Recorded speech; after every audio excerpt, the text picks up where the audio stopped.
વિદ્યાર્થી મિત્રો, ગયા મંગળવારે આપણે બધી ચર્ચાઓ કરી અને એમાં મેં બે ભારતીય સર્જકો વિશે વાત કરેલી. એક હતા શરદચંદ્ર ચટ્ટોપાધ્યાય અને બીજા હતા ગોરરામ માધવ ત્રિપાઠી. આજે બીજા એક સર્જકની વાત કરવી છે, પણ તે પહેલાં મને એમ થયું કે માહિમજી ખાડી જે છે એ શ્રી મધુ મંગેશ કર્ણિકે લખી છે. તો એ ના બે નાની બે ટૂંકનોન, કારણ કે 20-20 મિનિટનો સ્લોટ બનાવવાનો છે, તો મને એમ થયું કે આજે એના શ્રી ગણેશ કરી નાખીએ. એટલે મારા મનમાં એવું ચાલી રહ્યું છે કે આપણે નાના નાના જે મુદ્દાઓ છે, એક મુદ્દો એ છે કે ભાઈ માહિમજી ખાડી નવલકથાનો આરંભ, બીજો મુદ્દો એ છે માહિમજી ખાડી નવલકથાનો અંત, ત્રીજો મુદ્દો એ છે માહિમજી ખાડી નવલકથાના શીર્ષકની યથાર્થતા, ચોથો મુદ્દો એ છે કે માહિમજી ખાડીની ભાષા શૈલી. એવા મુદ્દાઓને ધ્યાનમાં લઈને આપણે વાત કરવા માંગીએ છીએ. હું આજે વાત કરવા માગું છું.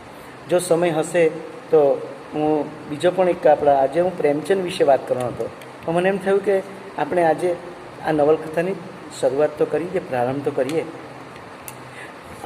બહુ મસ્ત વાત છે. અંગ્રેજીમાં કહેવાય છે કે good begin is half done. જેની શરૂઆત સારી તેનો અંત પણ સારો, જેનો આરંભ સારો તેનો અંત પણ સારો. અને એમ પણ કહેવાય છે ગુજરાતીમાં કે પહેલો ઘા તો રાણાનો. એ ઉપરની બધી જ વાતો આજે હું બોલી ગયો. Good begin is half done એ અંગ્રેજીમાં કહેવાય છે, ગુજરાતીમાં કહ્યું છે કે જેનો આરંભ સારો તેનો અંત સારો. પછી મેં એમ પણ કહ્યું છે કે કહેવત છે કે પહેલો ઘા તો રાણાનો છે. ઉપરની બધી જ વાતો મરાઠી નવલકથા માહિમજી ખાડી માટે બહુ જ યથાર્થ આ બધી વાતો પુરવાર થઈ છે.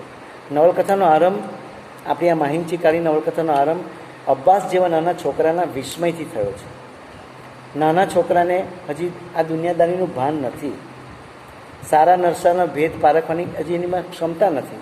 એટલે નવલકથાના આરંભમાં જ અબ્બાસ નામનું એકદમ નાનું કેરેક્ટર સર્જક મૂકી આપે છે.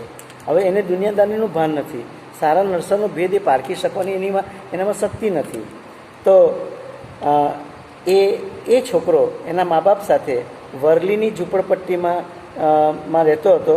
એ અબ્બાસ હવે માહિમની ખાડીની જે ઝૂંપડપટ્ટી છે તે ઝૂંપડપટ્ટીમાં એના મા બાપ સાથે રહેવા આવ્યો છે. ખૂબ જ નજીકથી જતાં વિમાનને એ જોઈને વિસ્મય પામે. આવા નજીકથી જતાં વિમાનને જોયા જ નથી.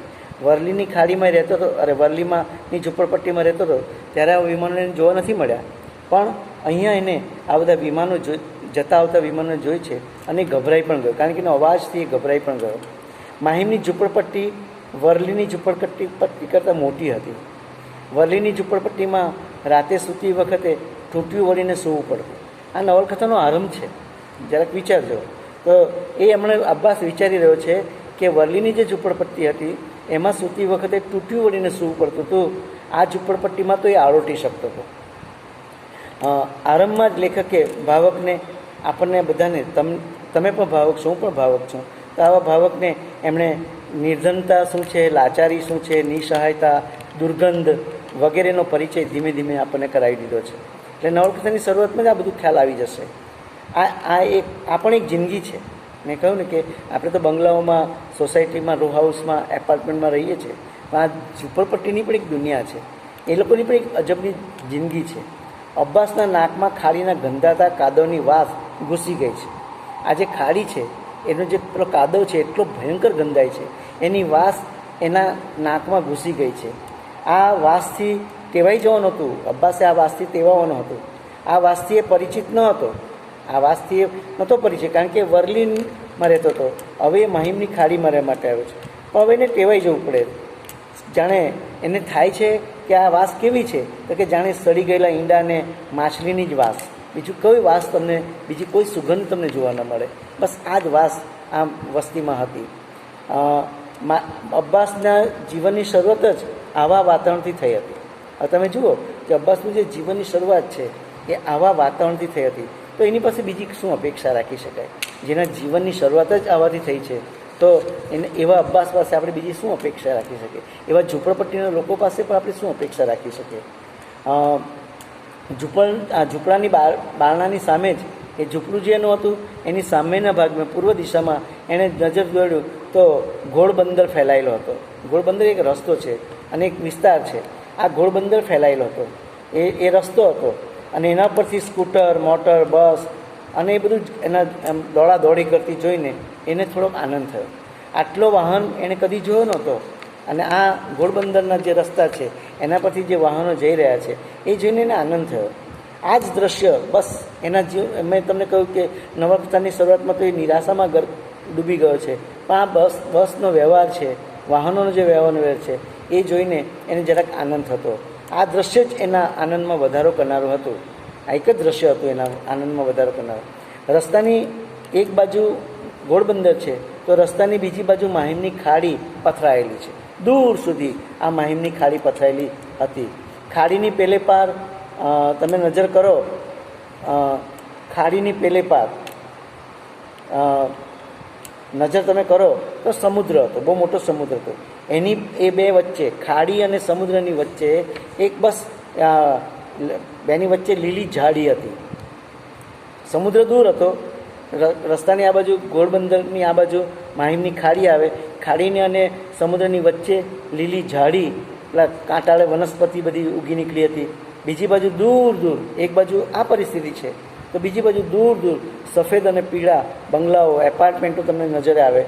એટલે લેખકે શરૂઆતમાં જ આપણને બે જિંદગીનો અહેસાસ, બે જિંદગીનો પરિચય કરાવી દીધો છે. એક છે બંગલાઓમાં, એપાર્ટમેન્ટમાં, રો હાઉસમાં રહેતી પ્રજા છે, તો બીજી બાજુ આવી માહીમની ગંધાતી ખાડીમાં રહેતા લોકો છે. માનવ જીવનની ઘટમાળના બે દ્રશ્યો આપણી પાસે મૂકી આપે છે અને આપણે અનુભવી શકીએ છીએ કે આ બંને જિંદગી કેવી હશે. ખાડીમાં ભરતીના પાણી આવે, સમુદ્રમાં ભરતી આવે, તે પાણી ખાડીમાં આવે અને ખાડીમાંથી એ ઝૂંપડપટ્ટીમાં પણ પાણી આવી જાય. ઝૂંપડપટ્ટીની લગોલગ આ બધું પાણી આવી જતું જ્યારે ભરતી આવતી ત્યારે. હવે જોવા જેવી વાત એ છે કે માહીમની ખાડીનું એક વરુ દ્રશ્ય જોઈને અબ્બાસ તો હિપકાઈ ગયો. એણે એની જિંદગીમાં આ દ્રશ્ય જોયું જ નહોતું અને આ દ્રશ્ય જ્યારે જોયું છે ત્યારે હિપકાઈ ગયો. દ્રશ્ય શું છે જોઈએ આપણે. ખાડી પાસે એક મોટી પાઇપલાઇન પસાર થતી હતી. પીવાના પાણી, કદાચ મુંબઈ મહાનગરને પીવાના પાણી પહોંચાડવા માટેની આ પાઇપલાઇન હશે. તો એ પાઇપલાઇન જે ત્યાંથી પસાર થતી હતી એની ઓથમાં પુરુષો સંડાસ જવા બેસતા. શરમ જેવી તો કોઈ ચીજ જ નહીં હતી. સ્ત્રીઓ પણ એ જ રીતે સંડાસ જવા બેસી જતી. સ્ત્રીઓને પણ એ જ રીતે એ સંડાસ જવા બેસતી. અને આ જોઈને અબ્બાસને ન ગમ્યું કે પુરુષો પણ આવા ઉઘાડી રીતના સંડાસ કરવા બેસે, સ્ત્રીઓને પણ લાજ શરમ જેવું કંઈ નહીં મળે. પણ અબ્બાસને એ ન ગમ્યું. ભાવકને પણ આ દ્રશ્યથી અનુકંપા, તમને ને મને પણ આ દ્રશ્યથી અનુકંપા જન્મે. અબ્બાસની માએ દૂર ઘોડબંદર રસ્તા પર એક પાઉં વેચતા સાયકલવાળાને જોયો. એટલે એણે અબ્બાસને બોલાવીને 10 પૈસાનો સિક્કો આપ્યો અને અબ્બાસને કહ્યું કે જા દૂર પેલો જે રસ્તા પર ઘોડબંદર પર જે પાઉં વેચવાવાળો લારીવાળો છે, સાયકલવાળો, એની પાસેથી તું પાઉં લઈ આવ. અબ્બાસ ગયો તો ખરો, પણ ઘોડબંદરના રસ્તા પર એટલો બધો ટ્રાફિક હતો, એટલો બધો વ્યવહાર હતો, વાહન વ્યવહાર, કે એ રસ્તો જ નહીં ઓળંગી શક્યો. અબ્બાસ એ રસ્તો ઓળંગી ન શક્યો. એણે જોયું કે એની જ ઉંમરનો એક છોકરો ત્યાં દૂર ઊભો છે, જે સામે પાર છે. એણે એ છોકરાને બોલાવ્યો અને બોલાવીને 10 પૈસાનો સિક્કો આપ્યો અને કહ્યું કે મને આ રસ્તા, મારાથી આ રસ્તો નથી ઓળંગી શકાતો, માટે તું એક કામ કર, મને આ જરાક 10 પૈસાના પાઉં લઈ આપને. પેલો છોકરો જેટલી ઝડપથી રસ્તો ઓળંગી ગયો એટલી ઝડપથી 10 પૈસા લઈને ગયો. અને ગયા પછી શું થયું તો કે એ છોકરો ટેવાઈ ગયો છે રસ્તા ઓળંગવામાં, આ ટ્રાફિકને ઓળંગવામાં એ ટેવાઈ ગયો છે. પણ એ 10 પૈસાનો સિક્કો આપીને પાઉં લેવા માટે એને આપવાનું કહ્યું. પેલો છોકરો ટ્રાફિક ઓળંગીને પૈસા લઈ તો ગયો, પણ પછી જીપ બતાવીને રસ્તા નીચે ઉતરી પડ્યો. એટલે અબ્બાસને જીપ બતાવી અને જીપ બતાવીને રસ્તા નીચે ઉતરી પડ્યો. અલોપ થઈ ગયો. અબ્બાસ છેતરાયો. એની જિંદગીમાં પહેલવેલો અબ્બાસ છેતરાયો છે. એની જિંદગીમાં એ પહેલી વખત છેતરાયો હતો. પોતાની ઉંમરનો છોકરો એને છેતરી ગયો. એને દુઃખ થયું કે એની જ જેટલી ઉંમરનો છોકરો એને છેતરી ગયો. એનાથી એ ડઘાઈ ગયો. તો તમે નવલકથાના આરંભમાં જ આ બધા દ્રશ્યો સર્જક તમારી સામે મૂકી દે છે. લેખકે આરંભમાં જ આવા દ્રશ્યો એક પછી એક રજૂ કરીને ભાવકને નવલકથામાં પ્રવેશ તો કરાવી દીધો. આપણે બધા એમાં પ્રવેશ કરી ગયા. અબ્બાસ અને એની મા સકીના, તેમજ એનો બાપુ દાદુ અને એક ધોંડુ કરીને એક ચરિત્ર છે, એનો પરિચય તમને તો આ 2-3 પાનામાં જ થઈ જાય છે. કેવા સર્જક છે, કેવા નવલકથાકાર છે કે હજુ તો આપણે હજુ એકાદ પાનું વાંચીએ છીએ અને ત્યાં જ આપણને 3-4 ચરિત્રોનો પરિચય થઈ જાય. એક છે અબ્બાસ, બીજા છે અબ્બાસની માં સકીના, ત્રીજા છે અબ્બાસના પિતા દાદુ મિયા અને ચોથા છે ધોંડુ કરીને જે કેરેક્ટર છે. તો લેખકે આપણને આરંભમાં જ આ 4 ચરિત્રોનો આપણને પરિચય કરાવી નાખ્યો છે અને જેવા ચરિત્રોનો પરિચય આપણને થઈ જાય છે. આવી પરિસ્થિતિને કારણે અબ્બાસ એની માને કહ્યું કે માં, મને અહીંયા નથી ગમતું, ચાલ આપણે પેલા ઝૂંપડપટ્ટીમાં, વલ્લીની ઝૂંપડપટ્ટીમાં રહેવા જતા રહીએ, મને અહીં નથી ગમતું. ત્યારે આ ઉંમરે અબ્બાસે ભણવાનું હોય, જ્ઞાન મેળવવાનું હોય, નવા નવા સ્વપ્ન જોવાના હોય, એની જગ્યાએ એને જિંદગી, આવી જિંદગી જે જિંદગી જીવવાની એના પાસે આવી છે એ ભાવકને અનુકંપા જન્માવે છે. આમાં તો એને ભણવાનું હોય છે, જ્ઞાન મેળવવાની એની ઉંમર છે, તેની જગ્યાએ એણે આ કંઈક નવું જ જોવાનું આવ્યું. એટલે એણે એની માને કહ્યું કે આપણે પછી પેલી ઝૂંપડપટ્ટીમાં જતા રહે. નવલકથાની શરૂઆત જ આવા વાતનથી થઈ છે. અભાવોની વચ્ચે જિંદગી જીવવાની છે. ભાવો નથી, અભાવ છે, અને આ અભાવની વચ્ચે કેટલા અભાવો છે, એ અભાવની વચ્ચે એમણે જિંદગી જીવવાની છે. અભાવોને મિત્ર બનાવવાના છે. આ બધા અભાવોને જો મિત્ર નહીં બનાવશે તો આ ઝૂંપડપટ્ટીમાં રહી શકાવું નથી. લાચારી સામે ઘુરક્યા કરે છે. એક બાજુ લાચારી છે અને તે ઘુરક્યા કરે છે, મોટી આંખો કાઢીને એની સામે જોઈ રહી છે. જિંદગીની પણ કોઈ ચોક્કસ દિશા જ નથી. અબ્બાસની, દાદુ મિયાની, સકીનાના જિંદગીની કોઈ જ એમ ચોક્કસ દિશા જ નથી. ચરિત્રોના નામ ઉપરથી પણ ભાવકને ખ્યાલ આવી જાય કે કેવી પરિસ્થિતિ હશે. દાદુ નામ છે, સકીના નામ છે, અબ્બાસ છે, ધોંડુ છે, આ નામ પરથી તમને ખ્યાલ આવી જાય કે એ પરિસ્થિતિ કેવી હશે. એટલે તમે જુઓ, સર્જકે નામ પણ કેવા પસંદ કર્યા છે. આરંભમાં નવલકથાકાર ભાવક સમક્ષ એક આખી સૃષ્ટિ ઊભી કરી આપે છે. એ સૃષ્ટિ નરી આંખે જોઈ ન શકાય એવી છે, એવી આ સૃષ્ટિ છે. નવલકથાનો આરંભ પ્રથમ પ્રકરણમાં ફ્લેશબેક ટેકનિકથી થયો છે. વસ્તુ સંકલના પણ એટલી બધી ટાઈટ છે કે ભાવકને નવલકથામાં ઊંડા ઉતરવા માટે મજબૂર કરે છે. મેં કહ્યું ને, વસ્તુ સંકલન એટલે કથા વસ્તુ એટલે સ્ટોરી, એનું સંકલન. નવલકથાકારની વસ્તુ સંકલના એ નવલકથાને ઊંચે લાવવામાં બહુ જ મોટો ફાળો ભજવે છે, બહુ મોટો ભાગ ભજવે છે. જેની વસ્તુ સંકલના સારી એની નવલકથા સારી. તો સંકલન વસ્તુ એટલે કથા વસ્તુનું સંકલન જે નવલકથાકાર કરે છે એ કેટલું અદ્ભુત હોય છે. મેં કહ્યું તે પ્રમાણે એમણે જે પહેલા જ ભાગની અંદર આ જે ફ્લેશબેક ટેકનિક વાપરી છે. અબ્બાસને પહેલાં વાહિમચી ખાડીમાં બતાવી દીધો અને ત્યાર પછી પાછો વરલીમાં એ બતાવશે. તો એક ટેકનિક આ પ્રકારની વાપરીને એમણે માહિમચી ખાડી નવલકથાની શરૂઆત કરી છે. તો મારે ખાસ એ કહેવું છે કે આરંભ આવો છે અને આ આરંભને કારણે આ નવલકથા વિશેષ દીપી ઉઠી છે. તો મારે આજે વાત કરવી હતી તે વાત મેં તમારી સમક્ષ રજૂ કરી. તો આરંભની વાત મેં તમને કરી, ગુડ બિગિન ઇઝ હાફ ડનની વાત કરી, અને હવે મારે વાત કરવી છે નવલકથાનો જે અંત છે એ અંત તરફ આપણે જરાક જઈએ કે કેવો છે આનો અંત. તો આ બેની વચ્ચે આખી નવલકથા વિસ્તાર પામી છે. મારે તમને નવલકથાની આખી વાત તો કરવી છે, પણ મને એમ થયું કે મારે પહેલાં તમને આરંભની વાત કરી દઉં અને પછી અંતની વાત કરું. પછીની બાકીની જે વાત છે વચ્ચેની તે આપણે પછી કરીશું. તો આરંભ આ પ્રકારનો છે. હવે આપણે અંત તરફ જઈએ. એટલે મારે એ ખાસ કહેવું છે કે આરંભમાં તમને 4 ચરિત્રોનો પરિચય થઈ ગયો છે. આખી જે વાતાવરણ છે એનો પરિચય થઈ ગયો છે. એ જે જગ્યા છે જે છે એનો પણ પરિચય થઈ ગયો છે. અને એવા ગંદા વાતાવરણમાં આ લોકો જે રહે છે, તો પછી એવા વાતાવરણમાં રહેતા લોકો પાસે તમે સાદગી, સચ્ચાઈ, ઈમાનદારી એની અપેક્ષા ક્યાં રાખી શકો? એની વાત આમાં કરવામાં આવી છે. અને હવે તમને સીધો નવલકથાનો જે અંત છે, કેટલા પાના, મને લાગે 131 પાના કેવા ભાગ, 31 પ્રકરણમાં વિભાજિત થયેલા નવલકથાનો પહેલો ભાગ જે મેં તમને વાત કરી, હવે હું તમને એના અંત તરફ લઈ જાઉં છું. અંત કેવો છે? તો કે મેં આગળ પણ તમને કહેલું કે જેનો આરંભ સારો તેનો અંત પણ સારો. નવલકથા એક મોટા આંચકા સાથે વિરામ પામે છે. બહુ મોટો આંચકો લાગે છે અને એ આંચકાની સાથે આ નવલકથા વિરામ પામે છે. નવલકથાનો અંત ક્યારેક સુખદ પણ હોય, ક્યારેક દુઃખદ પણ હોય. જો કે અંત ભાગે સર્જક પોતાની દ્રષ્ટિ કે વિચાર રજૂ કરીને ભાવકના મનમાં અનેક પ્રશ્ન મૂકીને જતો રહે છે. આ બહુ મોટી વાત છે કે નવલકથાકાર એક કામ કરે છે કે ભાવકના મનમાં કેટલાક પ્રશ્નો મૂકી જતો હોય છે અને મૂકીને એને અનેક પ્રશ્નો મૂકીને નવલકથાનો અંત આણે છે. માહિમચી ખાડીના અંત ભાગે, હવે એનો અંત કેવો છે, એના અંત ભાગે પોલીસવાન અને પોલીસો આવે છે. હવે આવી ઝૂંપડપટ્ટીઓ ત્યાં આવા જ લોકો હોય, આવે છે, સ્પીકર દ્વારા જાહેરાત કરે છે અને સ્પીકર દ્વારા જાહેરાત મરાઠીમાં કરે છે કે ઝોપડ કરું નહીં, તાબડતોડ ઝોપડિયા ખાલી કરું, બહારે પડાવે ઝોપડિયા પાંડળાત એરાણ આહેત. એટલે કે આ ઝોપડી તોડી પાડવાની છે, માટે તમે તમારો સામાન અહીંથી લઈ લો. બીકન ઝૂંપડવાસીઓ ઝૂંપડા ખાલી કરવાની તૈયારીમાં પડ્યા અને પછી આવી જાહેરાત થઈ એટલે લોકો ઝૂંપડા તોડી નાખવાની, પોતાનો સામાન એકઠો કરવાની એમાં પડ્યા. કેટલાકે બધાને સમજાવવા માંડ્યા. શું કર્યું તો કે બધા ખાલી કરવાની તૈયારીમાં પડ્યા. જેની પાસે મરઘા બતકા છે, મરઘાને કૂકડા છે, એ બધે શોધવામાં પડી ગયા. કેટલાક એ બધાને સમજાવવા પડ્યા. લીડરે ગાળો દેવા લાગ્યા. લીડરને પછી એ લોકોનો જે લીડર છે એ લીડરને બધા ઝૂંપડવાસીઓ ગાળો દેવા લાગ્યા. પહેલાં મકાન આપો પછી ઝૂંપડી તોડો. એણે લીડરોને કહ્યું કે તમે, એ લોકોએ ઝુંબેશ ઉપાડીને કહ્યું કે પહેલાં અમને મકાન આપો પછી જ ઝૂંપડી તોડો. ફોન કરવાથી લીડરો આવી ગયા અને લીડરો આવીને આ લોકોને સમજાવ્યું. એમણે પોલીસ સાથે પણ વાત કરી, પોલીસોને સમજાવ્યા. એને સમજાવવાને કારણે આજનું જે મોત હતું તે ગઈકાલ પર ગયું, એટલે આવતીકાલ પર એનું મોત ગયું.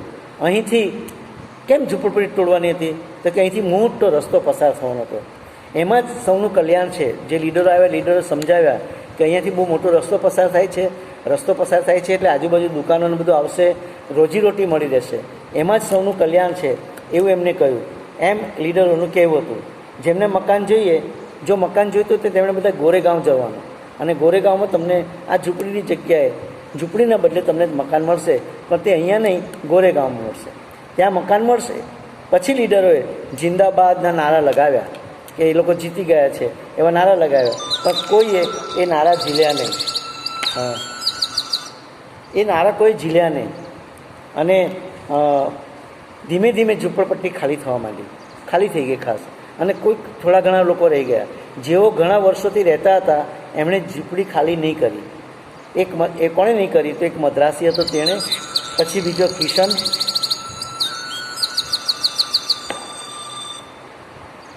બીજો એક કિશન હતો, પછી આ દાદુ એટલે કે અબ્બાસના પિતાજીએ ઝૂંપડી ખાલી નહીં કરી. તો 3 જણાએ, મદ્રાસી, કિશન અને દાદુએ આ ઝૂંપડી ખાલી નહીં કરી. પોલીસો બેઠા, હજુ પણ ત્યાં પોલીસો બેઠા હતા. દાદુ અને સકીનાએ ઘર વખરી એકઠી કરી નાખી. પછી ગંગાને મળવા એની ઝૂંપડપટ્ટી ગઈ. સકીનાએ બધો સામાન તો લઈ લીધો અને સામાન લઈ લીધા પછી એકઠો કર્યો, એના પોટલા બાંધ્યા અને હવે એ ઝૂંપડપટ્ટીમાંની જે બેનપણી છે, ગંગા રહે છે, એ ગંગાને ત્યાં એને મળવા માટે ગઈ કે છેલ્લે મળી લઈએ. આ લોકોમાં પણ એક ભાવના હોય છે, એક પ્રકારની માનવતા હોય છે. ભલે એ લોકો અભણ છે, ભલે અજ્ઞાન છે, ભલે અભાવોની વચ્ચે જીવે છે, પણ એ લોકોમાં પણ એક પ્રકારની માનવતા છે. એટલે પેલી સકીનાને પણ થયું કે હું આ બધો સામાન તો એકઠો કરી નાખ્યો છે, તો હવે હું મારી બહેનપણીને મળી આવું. એટલે એ એની બહેનપણીને મળવા માટે જાય છે. બાજુમાં થોડેક જ ઝૂંપડા ઓળંગો એટલે ગંગાનું ઝૂંપડું આવી જાય, એટલે એ ઝૂંપડામાં મળવા માટે જાય છે અને ગંગાને મળે છે. ગંગા એક સરસ વિધાન કરે છે. ગંગાને મળવા ગઈ તો બંનેની આંખ જરાક ભીની થઈ ગઈ. ગંગાનું કહેવું હતું કે જે માથે આવી પડે તે મૂંગા મોંએ સહન કરી લેવાનું. ગંગાએ કહ્યું કે આ આફત આવી પડી છે તો આપણે એ મોંઘા મોઢે સહન કરી લેવાની છે. ભગવાને માણસનો અવતાર જ આપીને શા માટે આપણને આવો અવતાર આપ્યો હશે, કે આવો અવતાર શા માટે આપ્યો હશે? એટલે કહે છે કે ભગવાને માણસનો અવતાર આપણને સીધને આપ્યો હશે, આપણા જીવનને કેમ આપ્યો? હા, આપ્યો હોત તો પેલા બંગલાવાળાને આપ્યો તો શું વાંધો હતો? એટલે આપણા કરતાં તો મૂંગા જાનવરો વધારે સુખી છે અને એના દુઃખમાં એની વેદના છે તેમાં જુએ કહે છે કે આપણા કરતાં તો જાનવરો સુખી છે. આપણે ભલે માણસો છીએ, આપણા કરતાં જાનવરો સુખી છે. નવલકથાને અંત ભાગે ભાવકને એક જે જીવન દ્રષ્ટિ પ્રાપ્ત થાય છે તે ગંગાના વાક્યમાં ફલિત થાય છે. આખી નવલકથાનો સાર જો તમને મળે તો આ ગંગાના વાક્યમાં છે. ગંગા એમ કહે છે કે જે માથે આવી પડે તે મૂંગા મોંએ સહન કરી લેવાનું. ભગવાને માણસનો અવતાર આપણને સિદ્ધને આપ્યો હશે, એટલે આપણા કરતાં તો મૂંગા જાનવરો સારા. એમ એને કહે છે. અને એ પ્રમાણે એના વાક્યમાં જ આપણને આખી નવલકથામાં જે જીવન દર્શન છે તે પ્રાપ્ત થઈ જાય છે. તે ગંગાના વાક્યમાં ફલિત થાય છે. સાહેબુ અને અબ્બાસ હવે ક્યાં ભણવા જશે? એ બિચારા આ ઝૂંપડપટ્ટીમાં ભણવા માટે જતા હતા. તો હવે સાહેબુ અને અબ્બાસ ક્યાં ભણવા જશે? એટલે એને એ પણ એક પ્રકારની ચિંતા છે. એક પૂરું છે. ચાલુ કરી ચાલો. હા, આવડી અહીં આવી ગયું. તો જે નવલકથાનો અંત છે એ જે નવલકથાનો અંત છે એ નવલકથાના અંતમાં હજુ આપણે બાકી છે મુદ્દો કે ભાઈ સકીના ગંગાને મળવા ગઈ. હવે આપણે વાત કરી કે ભાઈ અબ્બાસ અને સાહેબુ ને બીજી બધા રતન જે છે એ બધા ભણવા ક્યાં જશે? એક વાયોલિનવાળો આવીને આ લોકોને ભણાવવા માટે લઈ જતો હતો. હવે બીજી જગ્યાએ રહેવા જઈશું ત્યાં ક્યાં મળશે? પણ એ જ વખતે બહુ મસ્ત વિધાન સકીના કહે છે. સકીના બહુ મસ્ત વિધાન કહે છે. નવલકથા અંત ભાગે સકીના કહે છે, જો બેટા ઝૂંપડપટ્ટીમાં રહેનારા છોકરાના મોઢામાં નિશાળ અને ચોપડી એવા શબ્દો શોભે જ નહીં. બહુ કેટલી વેદના છે આની અંદર કે ભાઈ ઝૂંપડપટ્ટીના જે છોકરાઓ છે એ છોકરાઓના મોઢામાં નિશાળ, ચોપડી, માસ્તર એવા શબ્દો તો શોભે જ નહીં. એવા શબ્દો બોલીએ તો ખુદા સજા કરે. સકીનાના જે વિધાન છે કેટલું વેદક છે. એ કહે છે કે જો આપણે નિશાળ, ચોપડી, માસ્તર એવા શબ્દો આપણે ઝૂંપડપટ્ટીના લોકો બોલીશું તો ખુદા આપણને સજા કરે. તો આ એક વિધાન છે. અને પછી બંને જણા છૂટા પડવાની તૈયારીમાં છે. અને એ સજા એટલે, અને મેં કહ્યું ને ખુદા સજા કરે જો આપણે આવા શબ્દો બોલીએ. અને એ સજાના ફળરૂપે આ ઝૂંપડપટ્ટીની તોડફોડ થઈ રહી છે એવું સકીના માને છે કે જો આપણે આવા શબ્દો ઉચ્ચાર્યા, આપણે આપણા બાળકોને ભણવા મૂક્યા, એની સજા મળી કે આ ઝૂંપડપટ્ટીની તોડફોડ થઈ. ગંગા અને ભીખો તો ચેમ્બુરમાં એમના સગા રહે છે ત્યાં જવાના હતા. ગંગાએ કહ્યું કે અમે તો આ ઝૂંપડ છોડીને ચેમ્બુરમાં અમારા જે સગા રહે છે એને ત્યાં અમે જતા રહેવાના છે. સકીનાએ કહ્યું કે એક કતલખાનું પાસે એક મસ્જિદ આવી છે.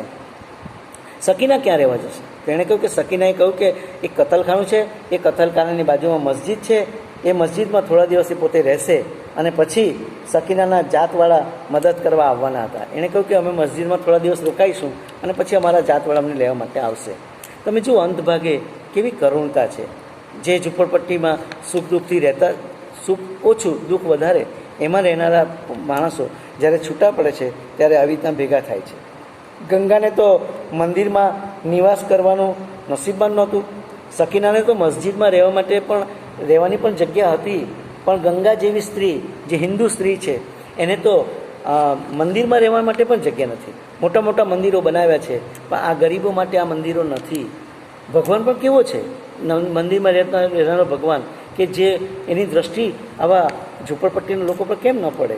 પેલી બાજુ મુસ્લિમો આવી ઝૂંપડપટ્ટીમાં આવા જે છે જેના ઝૂંપડા તૂટી ગયા છે ને ઝૂંપડા ખાલી કરવાની પરિસ્થિતિ આવી છે તો એને મસ્જિદમાં રાખવા માટેનો એ લોકો પ્રયત્ન કરે છે. પણ ગંગાએ કહ્યું કે મંદિરમાં નિવાસ કરવાનું એના નસીબમાં જ નથી. સકીના ગંગાની માફી માંગે છે. હવે એ લોકો છૂટા પડવાના છે અને ત્યારે છૂટા પડવાના છે ત્યારે સકીના ગંગાની માફી માંગે છે. અને માફી માંગતા તેનો અવાજ રડવા જેવી થઈ ગઈ. અંત તમે જુઓ કે સકીના અને ગંગા અને બીજા ઘણા બધા ઝૂંપડપટ્ટીમાં ઘણા બધા લોકો રહે છે. પણ હવે સકીના અને ગંગા છૂટા પડવાના છે અને સકીના ગંગાની માફી માંગે છે કે મારાથી કંઈ ભૂલ થઈ ગઈ હોય, આપણા વ્યવહારમાં કંઈ ભૂલ થઈ હોય તો મને માફી માંગજો. અને આટલું કહેતા તો એનો અવાજ ગળગળો થઈ ગયો.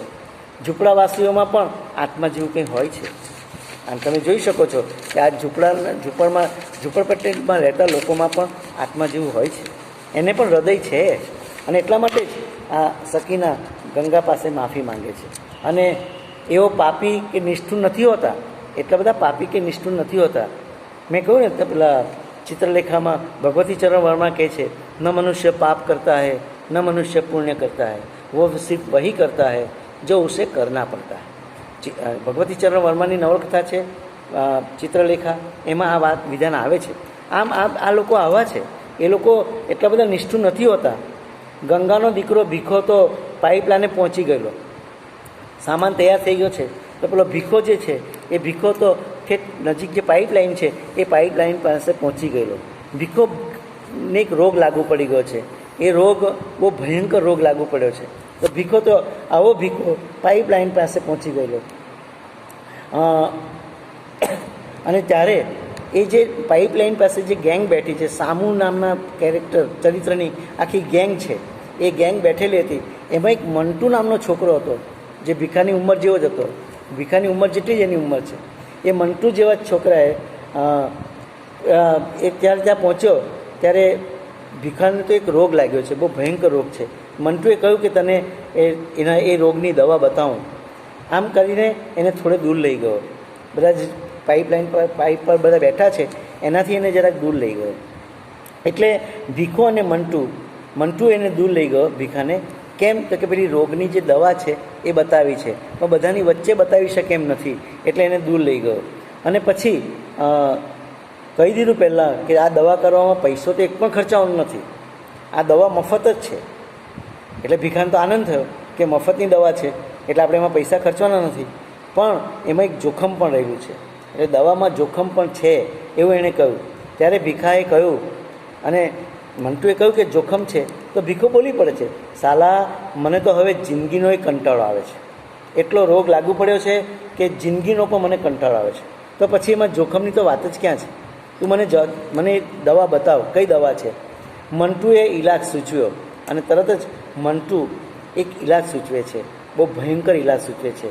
એ મંટુએ એના મિત્રએ એને કહ્યું કે આ ઈલાજ જે સૂચવું છું એ તારો રોગ મટાડી જ દેશે, પણ મારા એક મિત્રએ પણ આવું કરેલું તો એનો રોગ પણ આવો જ રોગ હતો, પણ એનો પણ રોગ મટી ગયેલો. તો એને વિશ્વાસ બેસાડે છે, મંટુ એને વિશ્વાસ બેસાડે છે. અને ભીખાને કહ્યું કે ઈલાજ સાંભળજો. હવે ઈલાજ કયો છે તે? એક કુમળી છોકરીને પકડવાની. તમે જુઓ આ લોકોની દવા કેવી છે, આ લોકોનો ઈલાજ કેવો છે. એ કહે છે કે એક કુમળી છોકરીને પકડવાની અને પછી આપણે સમજી જવાનું કે શું કરે છે. મંટુના મિત્રે પણ આવું કરેલું, એનો રોગ મટી ગયેલો. ભીખાને તો પછી ભીખાને તો નવાઈ જ નહોતી. ઝૂંપડપટ્ટીમાં તો આવી બધી ઘણી બધી છોકરીઓ હોય, એટલે ભીખાને તો આવી છોકરી શોધવામાં પણ જવાનું નહોતું, કારણ કે ઝૂંપડપટ્ટી હવે ધીમે ધીમે ખાલી થવાની હતી. એટલે ઝૂંપડપટ્ટીમાં આવી છોકરી મળી રહેશે, એટલે એને કશે જવાનું નહોતું. એટલે ખાડીની ઝૂંપડીઓ ખાલી થવા માંડી છે હતી. બધા લોકો જવાની તૈયારી કરતા હતા, બધો સામાન બહાર કાઢતા હતા. એવામાં અંધારું થઈ ગયું છે, સાંજ થઈ ગઈ છે. એવામાં કોઈ ગલીમાં કુમળી છોકરી મળી જશે એ આશાએ ત્યાંથી નીકળો, એને મળી જશે. એટલે ભીખો તો આનંદથી નાચી પડ્યો ને બૂમ પાડી ઉઠ્યો કે હવે તો મારો રોગ મટી જવાનો ને આવી છોકરી તો મને મળી રહેશે.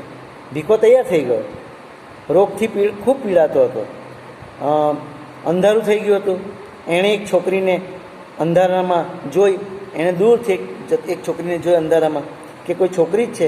એણે અંધારામાં જોઈ, તે પાઉં લઈને જતી હતી, એના હાથમાં પાઉં જેવું કંઈ હતું, એ એણે અંધારામાં જોઈ લીધું અને એના મોઢા પર સીધો એ ગયો અને એના મોઢા પર હાથ મૂકી દીધો અને હાથ મૂકીને એને બાજુની કોઈ ઝૂંપડામાંની પાછળના ભાગે લઈ ગયો. ભીખો આવી છોકરીને બાજુમાં લઈ ગયો. એ કંઈક કરે, હજુ તો ભીખો કંઈક કરે, ઝૂંપડીની પાછળ લઈ ગયો છે. અને ઝૂંપડીની પાછળ લઈ ગયેલા આ ભીખો એ છોકરી સાથે કંઈક એવો દુર્વ્યવહાર કરે તે પહેલાં જ એને કોઈકના પગલાં સંભળાયા. અંધારામાં એને કોઈકના પગલાંનો અવાજ સંભળાયો ને કૂતરા પણ ભસવા લાગ્યા. એટલે એને થયું કે હું શું કરું? એક બાજુ નજીક કોઈ આવી રહ્યું છે અને બીજી બાજુ કૂતરા ભસવાનો આવ્યો. અને એવામાં જ પેલી છોકરી પેલી ઢીલા હાથ મોઢા પરના આંગળા સહેજ ઢીલા પડ્યા હશે એટલે પેલી છોકરીએ ચીસ પાડી અને એટલામાં જ માણસો અને પોલીસો દોડી આવ્યા. ચીસ સાંભળતાની સાથે જ માણસો અને પોલીસો દોડી આવ્યા. જોયું તો ભીખો જરાક પ્રકાશમાં, ફાનસના અજવાળામાં આ લોકોએ જોયું તો એ છોકરો બીજો કોઈ નહોતો, ભીખો. પેલી છોકરી તે રતન, એની સગ્ગી બહેન. એ છોકરી બીજું કોઈ નહીં પણ રતન હતી, એની સગ્ગી બહેન હતી. એટલે એણે જ્યારે જોયું, લોકોએ અંધારામાં ભીખાને બરાબર ઝપેટી લીધો અને આ અંધારાનો લાભ લઈને ભીખાને મરણતોલ માર પાડ્યો. પણ એ છોકરી હતી તે રતન હતી અને પોલીસે એને પકડી લીધો. ગંગા દોડી આવી. ગંગાને ખબર પડી કે ભીખાને પોલીસ પકડી ગઈ છે, પકડી લીધો છે. એટલે ગંગા દોડી આવી. એ તો આ દ્રશ્ય જોઈને સ્તબ્ધ જ થઈ ગઈ. એણે કદી એના જીવનમાં આવું વિચારેલું નહીં કે મારો છોકરો આવું કૃત્ય કરશે. આ ઝૂંપડપટ્ટી છે. મારે તમને જે ખાસ કહેવું છે કે આ ઝૂંપડપટ્ટી છે, એમાં તમે પછી સારા દ્રશ્યની, સારી વાતોની અપેક્ષા જ ક્યાંથી રાખી શકો? જ્યાં પેટનો ખાડો પૂરવા માટે આવા પ્રયત્નો કરવાના હોય છે, પેટનો ખાડો પૂરવા માટે પોતાની ઇજ્જત અને આબરૂ પણ વેચવાની હોય, ત્યાં પછી તમે સારા દ્રશ્યની, સારી વાતની અપેક્ષા ક્યાં રાખી શકો? પણ મુશ્કેલી એ છે કે ગંગાએ એના જીવનમાં આવું દ્રશ્ય જોયું નથી, એણે આવી ઘટના નથી જોઈ, એટલે એકદમ સ્તબ્ધ થઈ ગઈ. અને પોટલામાં આ દ્રશ્ય જો અંત જોવા જેવો છે, બહુ વેધક અંત છે. આ પોટલામાં જે એણે જોયું કે મારા ભીખાએ સગ્ગી બહેન ઉપર દાનત બગાડી છે, અને બહેનને આવા અંધારાનો લાભ લઈને બસ એને રોગ મટાડો. ભીખાનો સ્વાર્થ આ હતો કે એણે એને પોતાનો રોગ મટાડવો છે, અને રોગ મટાડવા માટે જે ડૉક્ટર હતો તે પેલો મંટુ હતો. ડૉક્ટર કંઈ નહીં, પણ મંટુ એનો મિત્ર, એણે આ રોગની દવા સૂચવેલી, અને ભીખાએ આવું કરી જોયું. પણ બન્યું એવું કે નસીબ જોકે જે છોકરી હતી એની બહેન હતી. ગંગા તો આ સ્તબ્ધ થઈ ગઈ. ગંગાથી તો એક અક્ષર પણ બોલાય એવો નહોતો.